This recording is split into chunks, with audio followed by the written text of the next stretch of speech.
that's a long boy.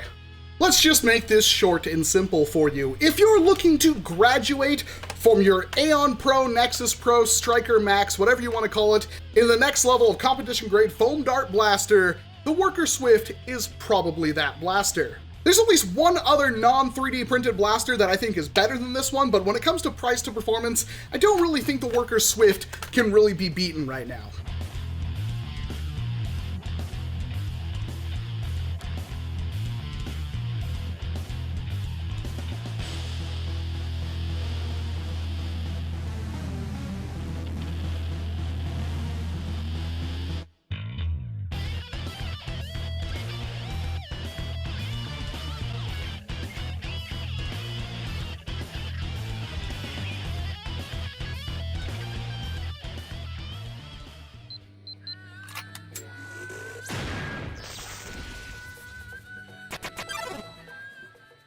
I wasn't expecting this from Worker, but my goodness, is the Worker Swift an absolute home run. Even at the point where I think its price is a little bit higher than it should be, I still think it's worth that price, and I'll explain why. But before we get started, make sure you hit that like button, get subscribed if it's your first time watching, because I'm going to show you what that better blaster is in the very near future. So the Swift, it's pretty much what you'd expect from any other pump action blaster. Does a few things that I really like though. For one, it is short dart only. Some of you may be upset about that fact because you like using full length darts because that's what you've grown to know and love, but let me tell you, when it comes to the kind of performance that the Worker Swift puts out, full-length darts are never going to work well. And yet the blaster is still this obnoxiously long. And why is that?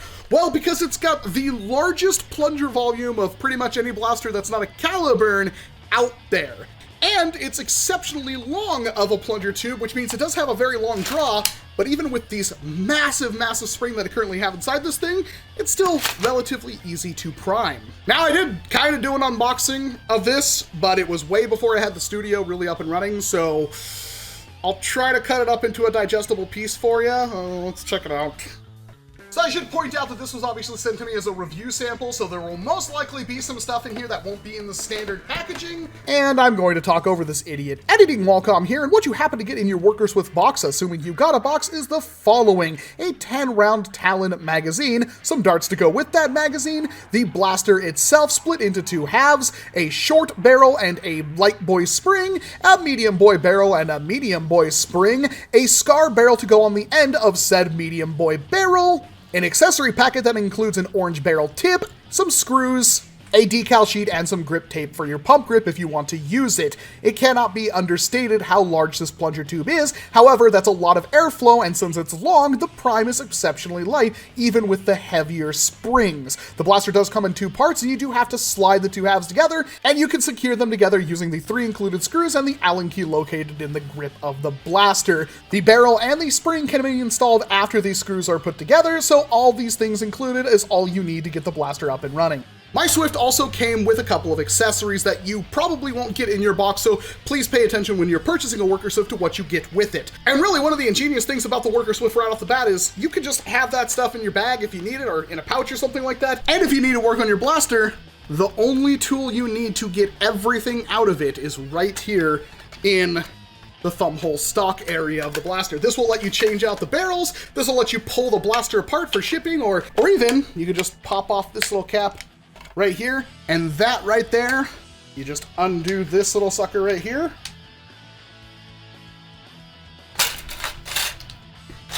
and that's how you change out your spring.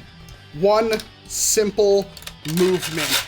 Absolutely love that. All the tools and everything you need are right there with it. So I have every single barrel and spring that they have out for the Swift at the time of making this video. I did not test any combinations, but I have heard that the medium spring with the long barrel works pretty nice. But we're going to start with the short boy barrel. This uses the lightest spring, and priming this blaster with a spring is absolute child's play. It is pretty much nothing.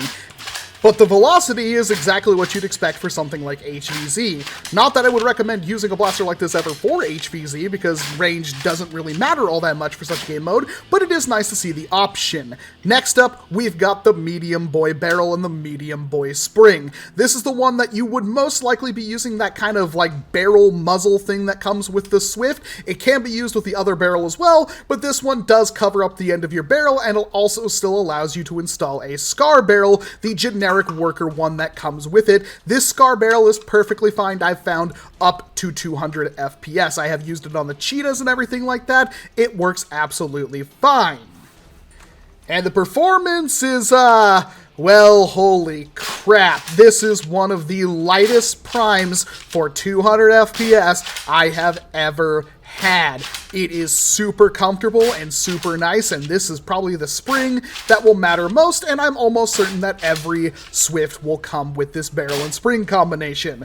But we want more power, we want more distance, and for this we have the long boy barrel and the heavy duty spring. You can still put on this weird muzzle device, whatever they want to call it, and of course with these higher velocities you're still going to want a rifled scar barrel. This time you're going to need something a little more aggressive. I'm using the 100-degree twist turn 3D printed scar barrel that came from Worker with this package they sent me, and now we're hitting into some pretty crazy territory. Yes, the prime is pretty difficult, but it's still far less difficult than having like a Nexus or Aeon Pro hitting this level of performance. I do think that you can get this blaster up to 300, maybe with some tweaking that is certainly possible, but I was definitely happy with what I saw here with no customization or tweaking whatsoever. A 280 is a high, that's insane.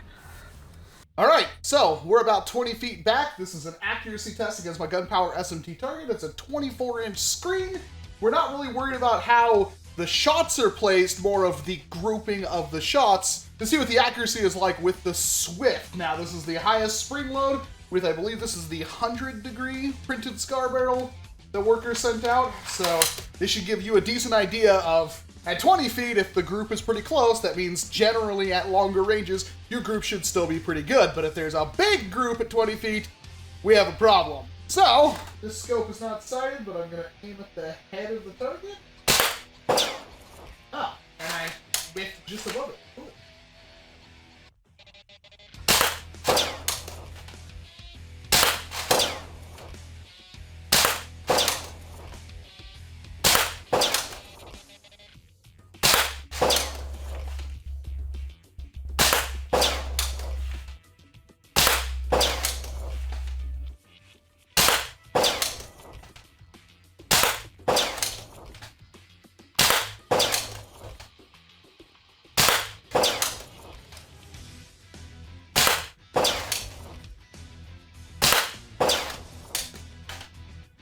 And we're out. That's a pretty good grouping. Now, there is two things that you need to know before purchasing a Swift. You need to make sure that it comes with green O-rings and not red ones. The red or orange O-rings are for like the domestic market in China. The green ones give you 100% air seal, which will give you the best performance. And also, there is apparently an issue with the barrel holding dart gate piece that the barrel slots into when you put a screw in. That happens to be really thin at the top and occasionally breaks. Now, I have had this blaster for quite some time now. I have shot so many darts through it, and while there is some minor stress marks on mine, it has not broken quite. And Worker has already made a metal replacement for it that you can buy. Overall, this thing is super solid. As long as you have the green O-rings in there, as long as you have all the parts and pieces set perfectly, you get 100% air seal, a light prime, and exceptional performance. The one con is the length of the blaster. This thing is monolithically huge. This Lynx will hit 300 FPS. It's a little hard with this priming grip, and it's honestly a pretty hard prime in general, but it can do it, and it is about half the size of the Swift. So if overall blaster length is something that you're concerned about, this may not be an option for you. But again, the trade-off for having a longer blaster is a much easier prime and a lot of flexibility in what kind of games you can run it in. So overall, I give the Worker Swift an absolutely star-worthy recommendation. I think it is a great step forward from Worker. It does apparently come in different colors other than the one you see here. I'm really partial to this kind of Titanfall Destiny kind of skin that we got going on right here. And again, there's a link down in the description where you can pick one up. I absolutely love this thing. I've had it for over a month now. I have ran hundreds of darts through it, and it kind of blows my Dart Zone Pro, Nexus Pro, all that kind of stuff out of the water when it comes to being a pump action Springer, and there wasn't really any assembly. Again, the entire thing breaks down with 3 screws, and it's really easy to just access everything, pull it apart, put it back together. Really no problem whatsoever. It's a really good design. Let me know what you think about the Worker Swift down in the comment section below. Is this something that you think you'll pick up, or is your Nexus Pro and Aeon Pro and all that stuff good enough and you don't really see yourself getting something like this? Well, you know what my opinion is. I'm Walcom S7. Thank you very much for watching this video. If you watched it all the way through, chances are you like what I'm doing, so please hit like, get subscribed. We've got a lot more coming your way. And of course, I hope to see you in an entirely different video. You gotta